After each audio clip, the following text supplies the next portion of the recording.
Will drug legalization reduce violence?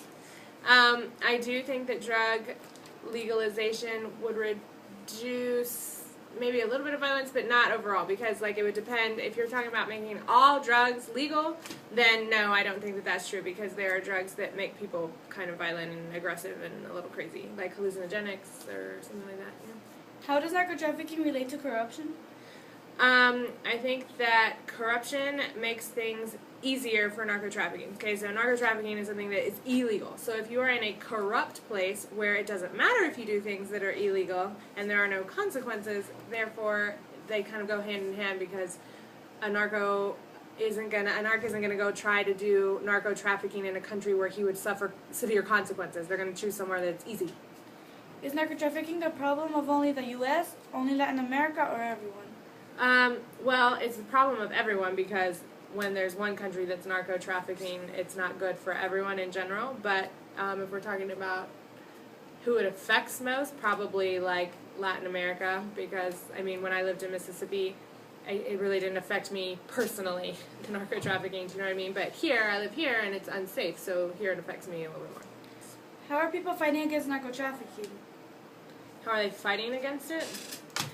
Well, ideally, you vote for leaders who are not corrupt and who will help your country, and so that would be one way that, like, citizens are fighting against it. People all over the world, all kinds of leaders all over the world try to take a stance against it, or try to not sort of be partners with leaders who are corrupt. I don't know, maybe I don't know too much about how they're trying to stop it, I don't think.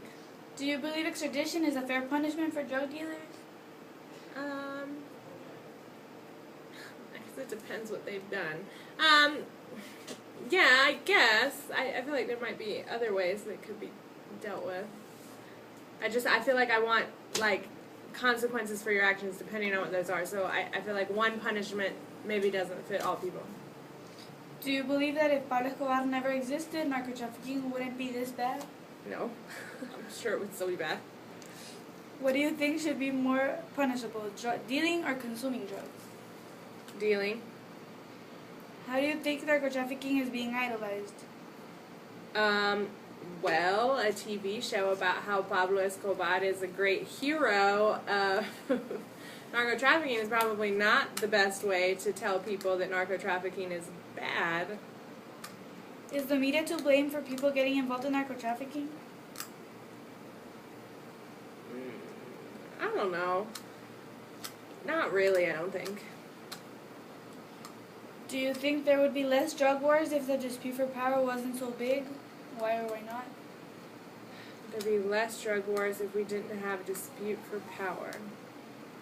Yes, probably. Power makes people people who want and seek power tend to be corrupt, right? If a leader gets too much power and it goes to their head, usually those countries tend to be more corrupt than others, therefore making drug trafficking worse.